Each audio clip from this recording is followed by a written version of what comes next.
really doesn't need no introduction, but everyone knows Chop Chop Corley, DeMarcus Chop Chop Corley.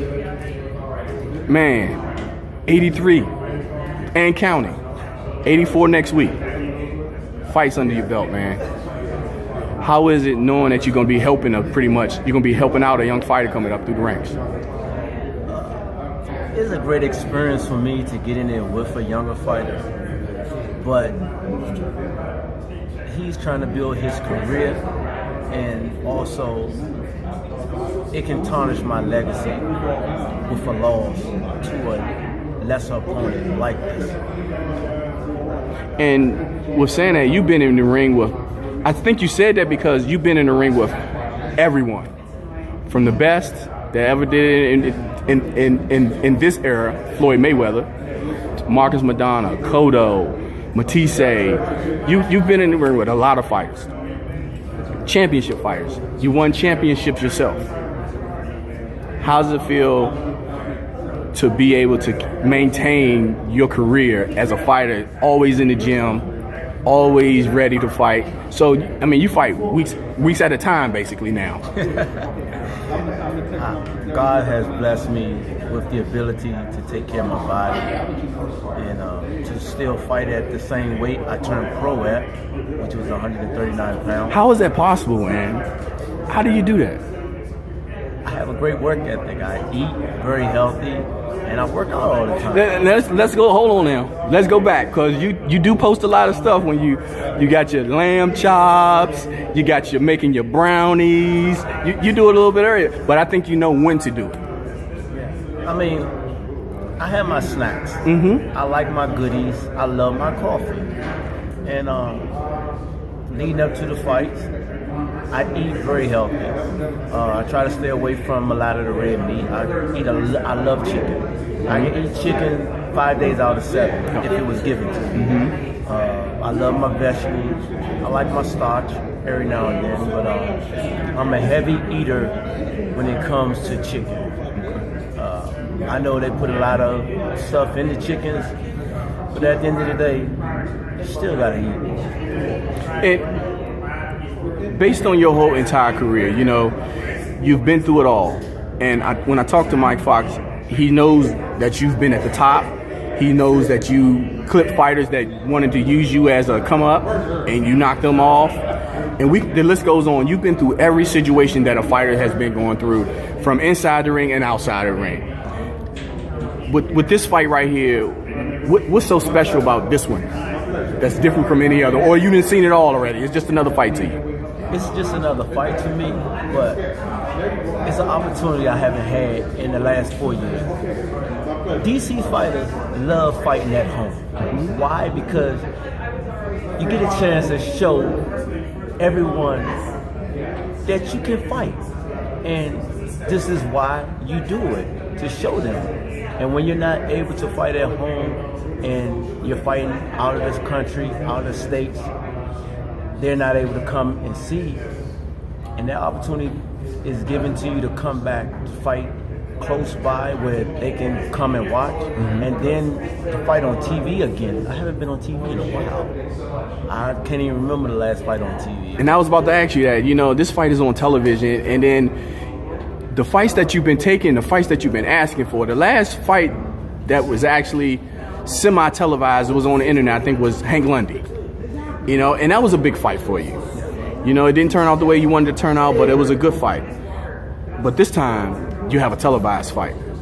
So are you going to go into the ring a little hungrier now to show the folks that you've been calling out what to expect? Or that you're worth fighting sometimes? Yeah, it's more on the line now because of my career, the age that I am. Everyone is watching to see my performance. Do this man really still have it? Should he be still boxing? Should he retire? Should we allow him to continue? When I fought in Philly and I fought Hank, the commissioner already told me, if you get knocked out, you're suspended. You'll never fight in Philly again. I'm like, really? Like, yeah, you shouldn't be fighting no more. Like, wow. I said, look at my career. I haven't been damaged enough. He said, but you're too old to be boxing at the age. So they were really trying to get you not to fight. They really didn't want me to fight. Wow. And that's when I went and I had to take an MRI there. But coming back, Pat just wanted to reevaluate me. I had to take another MRI and an MRA. Wow.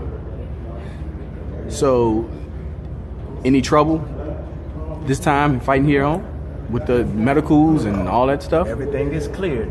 I have the green light to fight, which I knew I would have, but this procedure that you got to go through, I'm looking forward to putting on a great show. I'm fighting a very young prospect, and it wouldn't be in a fight I put my son in because of the opponent resume speaks for itself, and sometimes you have to pick and choose who you put your son in there with because it can damage not only his career, it can mess a fighter up at a young age. Now, take this question on the terms of if you didn't have to fight Mike Fox, how would you grade Mike Fox's career so far? Great.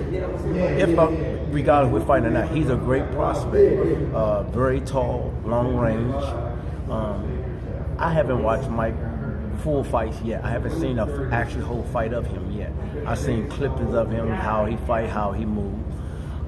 To sit down and watch a whole fight, then I will have to reevaluate his performance and see what he can do better at and the mistakes that he made and what his advantages are, which we know is he has very long arms. He's like a spider. And with that, you know, you're on the shorter end, he's on the very tall end. What adjustments you're going to have to make getting into that ring with the man? Because you know that's one disadvantage for you going into the fight. Yeah, it's like Marvin Hagler, Tommy Hearns. That's one great way to answer it. Yeah, and it's going to be a fight similar to their style, but with more fireworks. And you're going to have 10 rounds to do it in. On television, so everybody can see. Yes. But tell me, how excited are you to be on television again? Right. Very excited just to show the world and other promoters and managers, man, this guy is 44 years old. There's opportunity. He still can become world champion if he's put in the right fight. I'm going to stay ready. I'm going to make sure I have the proper training. And any fighter can be beat at any given time. And how long, basically, you're pretty much self-promoted. You've been doing a lot of things yourself. I am self-promoted. Yeah. I've been and promoting myself. For how long have you been doing that? Oh, man. Since Lou DiBella gave me my release. Okay. That was back in 2012, I think it was. Okay. So you got some time to like I said, you know the business inside and outside of the ring. So I can't say how you trained for this fight because you just got finished training for a fight. You know, and matter of fact, that was like, what, 2 weeks ago, wasn't it? 3 weeks Three ago. 3 weeks ago. The 21st. And after this fight, I think you'll be heading somewhere else to fight also. We're working on the TV show in Nigeria. Mm-hmm. And tell me a little bit about that. I went over to Nigeria for the world title, the WBU lightweight title at 135 pounds. Mm-hmm. And, that was a great success.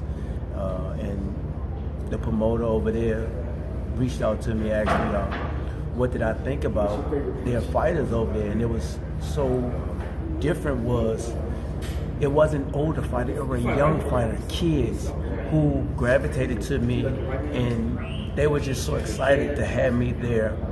I was like, they're Michael Jordan or they're Floyd Mayweather. And to have my belts and to take pictures with them, and they were all in the locker room with me hanging out, and there was one little boy that stood out. He just stayed close to me, and the day of the weigh-in, he was downstairs and they were ringing my phone and they were like, you have a guest down here? I'm like, who is it? Like, let me speak to him. So I spoke to him like, chop, it's me, so-and-so. So I told them to let him come up because they wouldn't let him come up on the floor unless he was coming to see someone that they knew of. So he came up to my room the day of the weigh-in, and we just talked, and he just wanted to be around me. And the day of the fight, he was right there at my door again.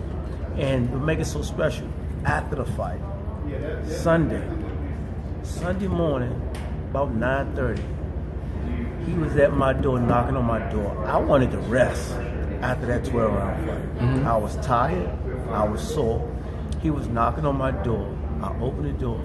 Good morning. How you doing, Chop Chop? I'm like, what are you doing here? It's Sunday. I come to see you.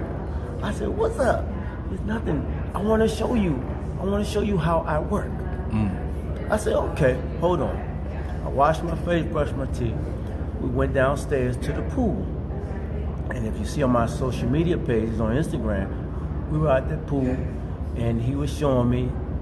Before he even started showing me, I said, okay, we're going to do some exercise. I had him to stretch and do some exercise and everything. And then after he done his exercise and warmed up, I had him shadow box. And he shadow boxed for me. And how old is he? 14 years old. Okay. Little kid. And he shadow boxed for me and showed me things. And then I showed him some stuff. And it just meant so much to me to help him because he really appreciated me coming over there and spending time with him. So my thing is when I go back to Nigeria, I will be taking a lot of product to give away to the Nigerian fighters to help them because they don't have a lot. And they really love the sport of boxing over there. And they really want to become a fighter. And with the Nigeria, what's the date that the I think you're gonna have like a series going on over there, boxing series? It's gonna be a 6-week TV series that they're gonna film and everything, and they're working on the release date now. It's gonna be in September. Okay. Definitely. So I won't be fighting in September. Okay.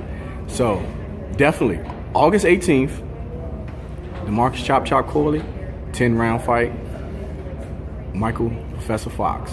Everybody be there. The Professor against the Genius.